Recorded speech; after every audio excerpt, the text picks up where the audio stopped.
Olá pessoal, bom dia, boa tarde, boa noite, boa qualquer hora, boa madrugada, tudo bem com você? Mais uma vez, Papo de Crente aqui.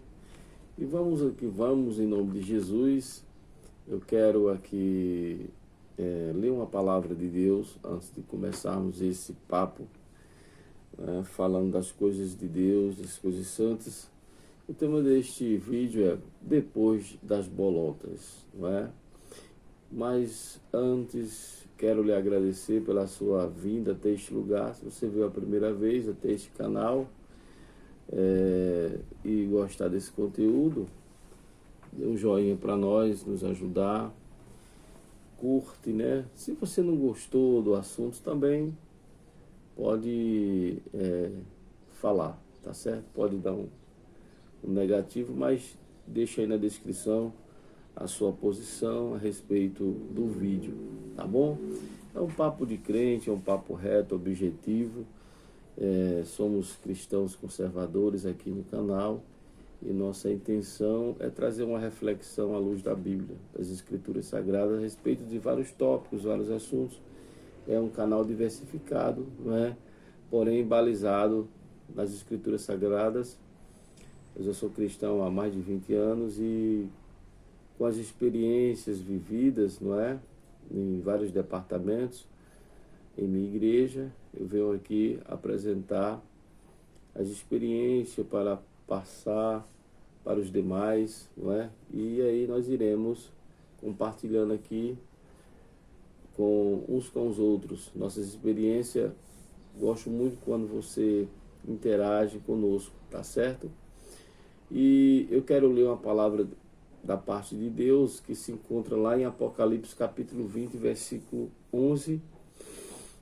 E isso, versículo 11, que diz o seguinte: Apocalipse capítulo 20, versículo 11, tá bom? Seja bem-vindo, tá bom? Fique à vontade, não vá embora, fique aí que vale a pena, tá certo? Um abraço para todos vocês nesta manhã. Hoje é quinta-feira, às 9 horas da manhã. Hoje é dia 28 de 2023, do mês de dezembro. Pois é, já está terminando o ano e graças a Deus nós estamos aqui querendo Deus, não é assim? Muito bem, vamos voltar aqui a Apocalipse capítulo 20, versículo 11. Diz o seguinte: E vi um grande trono branco e que estava sentado sobre ele, de cuja presença fugiu a terra e o céu, e não se achou lugar para eles. E vi os mortos, grandes e pequenos, que estavam diante do trono, e abriram-se os livros. E abriu-se outro livro, não é? Que é da vida. E os mortos foram julgados pelas coisas que estavam escritas nos livros, segundo as suas obras. Pois bem, segundo as suas obras. Eu me lembro de uma passagem bíblica também, lá em Lucas capítulo 15, versículo 11, até o versículo 32, onde Jesus falou de uma parábola. Jesus continuou: um homem tinha 2 filhos. Ele vai falar aqui uma parábola bem interessante. O mais novo é bem conhecido, o filho pródigo, Lucas 15, 11, em seguida, tá bom? O mais novo disse a seu pai: Pai, quero a minha parte da herança. Assim ele repartiu sua propriedade entre eles, dividiu o que ele tinha, não é? Não muito tempo depois, o filho mais novo reuniu tudo o que tinha e foi para uma região distante, ou seja, saiu ali do convívio dos pais, né? Da doutrina, da conduta, da disciplina, enfim, do seio familiar, né? E lá desperdiçou seus bens vivendo irresponsavelmente. A Bíblia diz que em João 15, 5, Jesus mesmo disse: sem mim nada podeis fazer. Quando Jesus disse essas palavras santas, ele fala a respeito de caráter, de conduta, de bem-estar espiritual. E eu me lembro de Daniel. Daniel, quando esteve no cativeiro, eu me lembro muito bem quando ele decidiu No capítulo 1 de Daniel, logo nos primeiros versículos, Daniel ele decidiu não participar das coisas do mundo. Daquela terra distante, longínqua, ele estava em outros povos, outras culturas, né, em outras línguas, e não porque ele queria, mas é porque ele foi obrigado, né, ele foi levado com todo o povo de Judá, né, de Jerusalém. Toda a terra foi sitiada, toda a terra foi saqueada, e nós conhecemos muito bem essa história. Mas Daniel, ele não se corrompeu, ele decidiu, uma decisão dele de não se corromper. Não foi preciso Deus falar para ele, ele aprendeu, ele entendeu e compreendeu o que significa amar a Deus. E hoje em dia, todos os dias, nós vemos nas redes sociais, nós estamos vivendo uma era da internet, onde o mundo é interligado entre os polos, né, entre as nações, os continentes, são interligados pela essa rede imensa, né, de comunicação que envia milhões e milhões de dados a todos os segundos. E aqui, vou dizer aqui em nosso país, nós temos muitos crentes que se diziam crentes, principalmente essa onda gospel, né?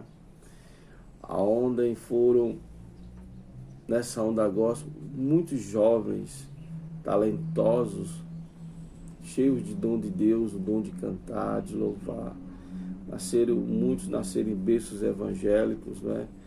Outros se converteram na sua carreira musical e logo em seguida caíram, desistiram. Pois é, não digo porque eles quiseram, mas por alguma razão, por algum motivo.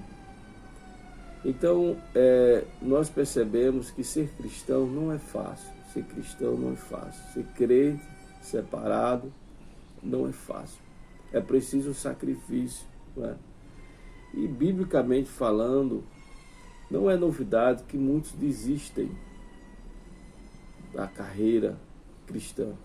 Eu me lembro de Paulo lá em 2 Timóteo 4,10, Demas o abandonou, amando as coisas do mundo.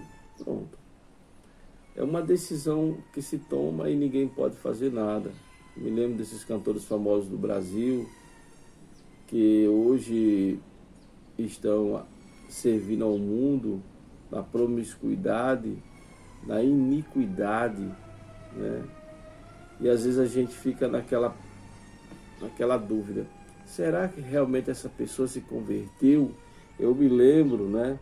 Eu me lembro aqui, deixa eu ver se eu acho aqui, pronto, João no capítulo 6, no versículo 26, Jesus falava para o povo, vocês não vêm por mim, vocês não vêm porque me ama, vou usar aqui, né, minhas palavras, vocês vêm por causa do pão, pelo fato do pão, de comerem o pão.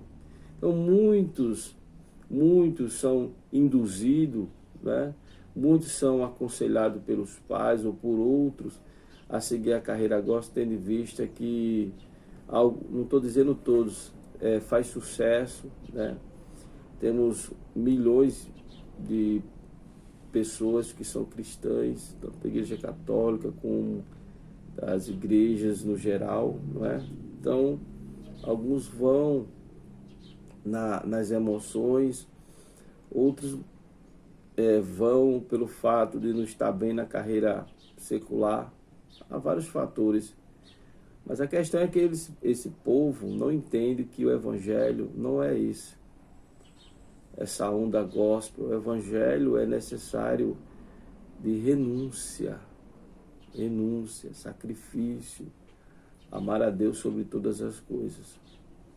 E aí, só que esse povo, né, eles olham e na sua carreira do mundo gospel, eles observam que não está dando o resultado que eles esperavam. Porque, convenhamos, irmãos, ser cristão é necessário entender o nosso chamado, entender o porquê, né, que eu sou cristão. Qual é o objetivo? Não é o meu ego, não é como eu quero, mas sim, eis-me aqui, Senhor, como Isaías, né? Envia-me a mim. Ou seja, eu preciso aproximar verdadeiramente de Deus, né, do nosso Espírito Santo, para que Ele me direcione ao caminho certo. Então, nós percebemos aqui que muitos, como Judas, né, e outros, eles se corromperam, mas pela fama, muitos foi pela fama. Eu me lembro de uma jovem do mundo televisivo aqui do nosso país. Ela apresentava um programa infantil tão inocente, a gente via ali ela doce, e hoje eu vejo o seu estado deplorável, sabe? É triste ver ela daquele jeito. Então Deus nos cria perfeitos, mas o inimigo do homem, o inimigo de nossas almas, destrói, forma anomalias na alma, e aquela pessoa que antes servia a Deus com alegria e pureza, hoje está aí, só pela misericórdia de Deus, desfigurada, sem a luz de Deus, cheia de trevas. É como um nau, um barco sem leme, sem direção. Por quê? Por causa das bolotas. Por causa das bolotas. Pelo fato do mundo oferecer, né, coisas que são passageiras, bens materiais, prosperidades. Não estou dizendo que nós não devemos possuir, prosperar, sim, devemos prosperar, sim, é bênção de Deus, mas sem Deus, não é? Lembramos que naquele grande dia, todo joelho se dobrará. Em Filipenses capítulo 2, versículo 10, fala que todo joelho se dobrará perante Deus, perante o seu poder, não é? Então nós devemos entender isso. Romanos 14, 11, um dia prestaremos contas com Deus. Um dia todos nós estaremos diante do trono de Deus, pessoal. Então você que está aí, que decidiu, né, servir ao mundo e à iniquidade e o pai da mentira, eu confesso a você que você está correndo um perigo enorme. Não lucrou nada com isso. Está vivendo do jeito que você quer, né, na fama do mundo aí. Jeremias, eu vou abrir rapidamente aqui a Bíblia, você tem um pouquinho de paciência, eu lhe agradeço a sua paciência, mas eu vou abrir aqui Jeremias capítulo 10. Jeremias capítulo 10. Jeremias capítulo de número 9. Capítulo de número 9, Jeremias capítulo 9. Assim diz o Senhor: não se glorie o sábio na sua sabedoria, nem o forte na sua força, nem o rico nas suas riquezas. Mas o que se gloriar, glorie-se nisto, em me conhecer e saber que eu sou o Senhor e faço misericórdia, juízo e justiça na terra, porque destas coisas me agrado, diz o Senhor. Pronto. Então, devemos entender, você que está desviado, que está afastado de Deus, que você está em perigo. A Bíblia diz que os céus e a terra e sua plenitude pertence a Deus. Uma hora você vai dobrar seu joelho diante de Deus, do Eterno, e vai prestar conta de tudo. Deus te deu o dom de louvar, de adorá-lo, e você faz o quê? Vai servir o diabo, vai servir ao mundo, ao pecado, à iniquidade. Tá certo? Você tem toda a liberdade de fazer isso. É o livre-arbítrio. Mas lembre-se, você vai colher todos os frutos na eternidade do que você está praticando. Tá bom? Então, depois das bolotas, esse é o tema deste vídeo. O que será? Será a colheita. Você decidiu, né? Decidiu tomar esse rumo. Mas lembre-se de Daniel. Daniel estava em um mundo hostil que não era dele. Mas ele fez como... Você já viu a parábola da garça andando sobre os mangues, né? O lamaçal do mangue, ela permanece branca. É bem interessante, temos exemplo também de o peixe, né? O peixe, ele vive na água salgada, mas ele, quando você vai comer, ele não está salgado. Quando você vai pegar o peixe, você vai tratá-lo, preparar, ele não é salgado. Então é assim. Devemos estar sempre com nossas vestes brancas.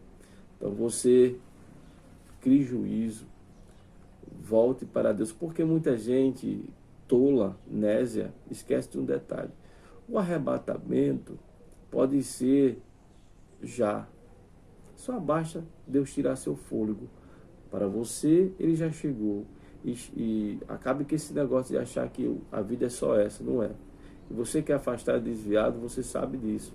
Depois de você se panturrar com tantas bolotas de Satanás, eu espero que dê tempo deste mundo que você se enveredou, né?